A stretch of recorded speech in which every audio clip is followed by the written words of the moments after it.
President, and all the time I've been in Washington, in both the House and the Senate, we have a lot of, I've seen Republicans in control in the majorities, I've seen Democrats in the majority. I've been on both sides of that. I've seen Republican presidents and Democrat presidents.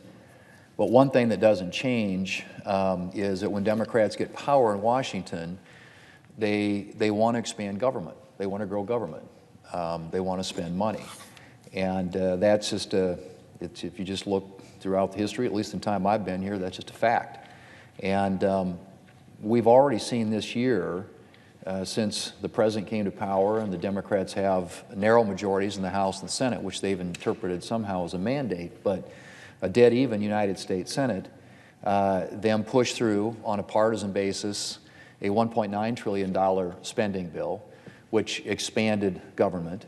There is a $1.2 trillion infrastructure bill that has passed the Senate in a bipartisan way, on which there was some agreement, and is still awaiting action in the House of Representatives.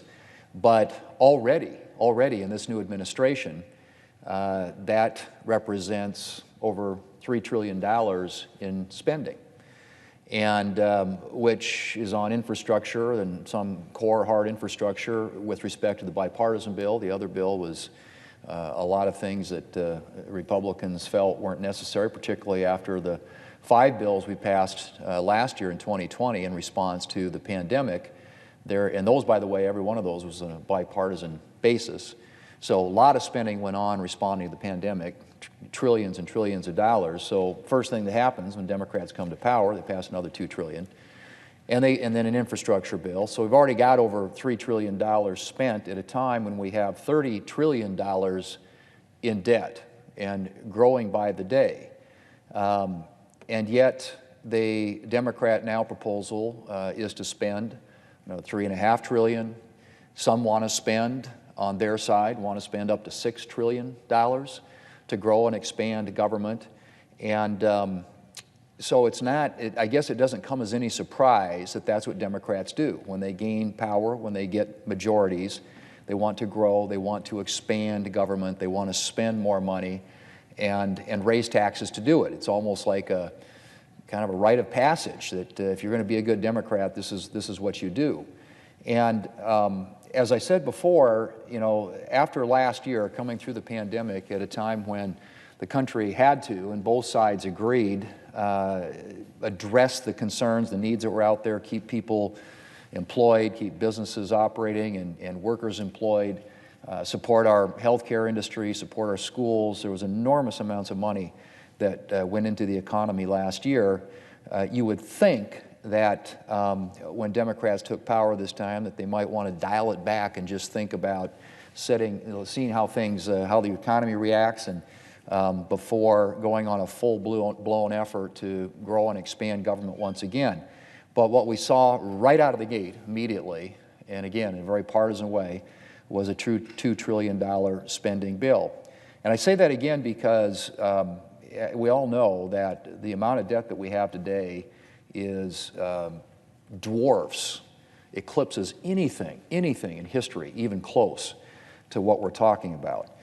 And even you go back to the 30s and the big expansion of government then, and by the way, I think part of this is, President Biden was convinced he could be the next FDR, and to do that, you got to spend lots of money. And so trying to find stuff to spend it on has been a challenge, but they have come up with a big list. And a list, again, that would be financed with lots of tax increases that I think could be incredibly harmful to the economy. But what I want to talk about briefly this morning is just what has happened as a result of the spending that's already occurred, and what I think is going to happen if the massive amount of spending they want to do from here forward actually happens. And like I said, we will do everything we can to stop it. I think it's just an absolutely disastrous prescription for the economy right now, and what people are already experiencing in their daily lives. But last week we learned that economic growth for the third quarter had fallen short of expectations, largely driven by a deceleration in consumer spending and supply problems of goods and labor. Meanwhile, American families continue to deal with what is rapidly becoming a serious long-term inflation problem. attributable in many respects, again, as I'll get to later, to the amount of spending, the amount of dollars that have been flooding the economy.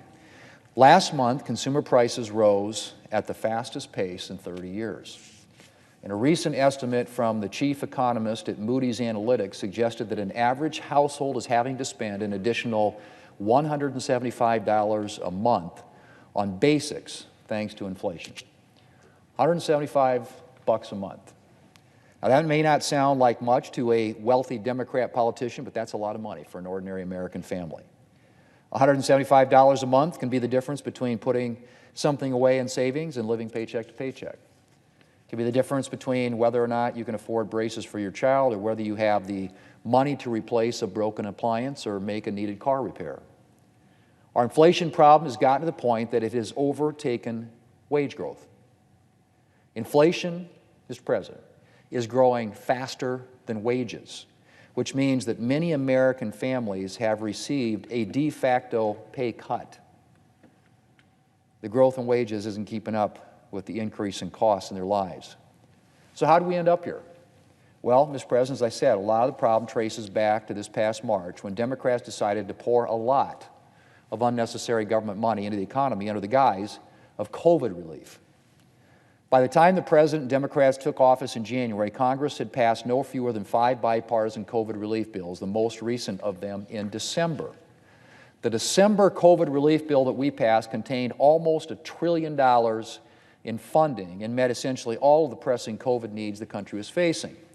But that didn't matter. That didn't matter to Democrats. Now that they were in charge, they were eager to take advantage of the opportunity the COVID crisis presented to push their big government agenda.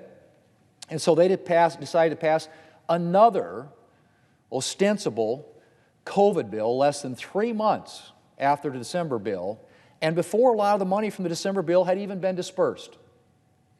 They gave $129 billion to schools, even though schools had spent just a small fraction of the $68 billion they'd already been given.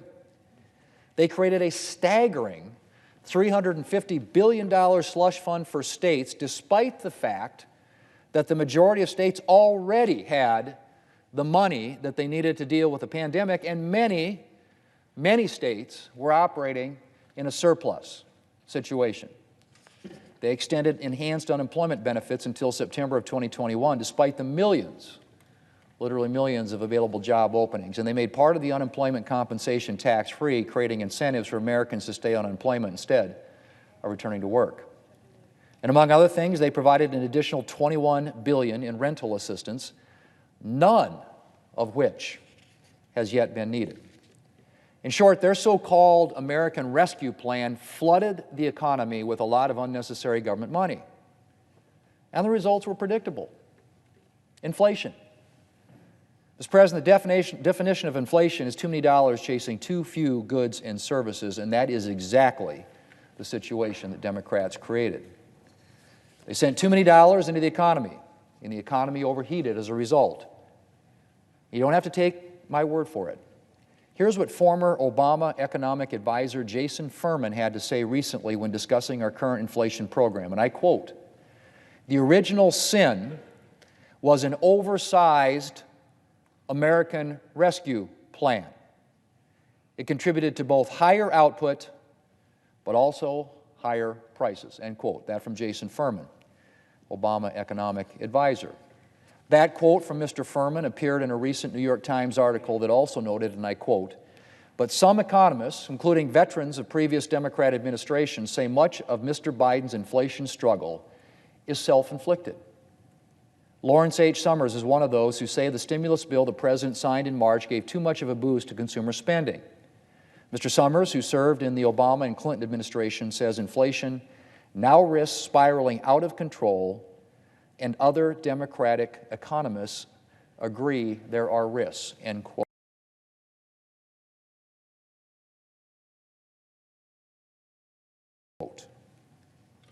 So what are congressional Democrats doing in response? Well, they're planning to flood the economy with even more government dollars. That's right. Instead of keeping a sharp eye on government spending to make sure our inflation situation doesn't get worse, Democrats are planning to double down on the strategy that got us into this position in the first place. Democrats are trying to finalize a new, now it's $1.75 trillion tax and spending spree, the so-called Build Back Better plan, on top, as I said, of the $1.9 trillion spending spree from earlier this year. And I say $1.75 trillion, Mr. President, but Democrats have only arrived at that number through a combination of shell games and budget gimmicks. The real cost of this proposal over 10 years is going to be way, way higher. Way, way higher. Some estimates in the $4 trillion range. So once again, Democrats want to flood the economy with government dollars, including billions, for such priorities as tree equity, and environmental justice programs at well-funded colleges and universities. That's right. Ivy League schools that don't have problems financially, where students pay tens of thousands of dollars in tuition every year, will get tax credits if they teach courses on environmental justice. Mr. President, I ask unanimous consent that I be able to complete my remarks before the vote begins. Is there any objection? Mr. President, I am forcibly reminded of the definition of insanity as doing the same thing over and over again and expecting different results.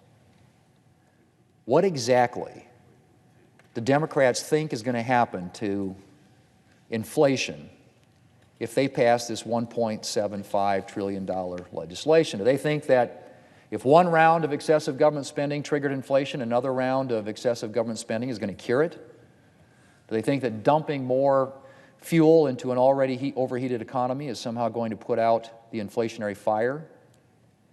If they do, they've got another thing coming.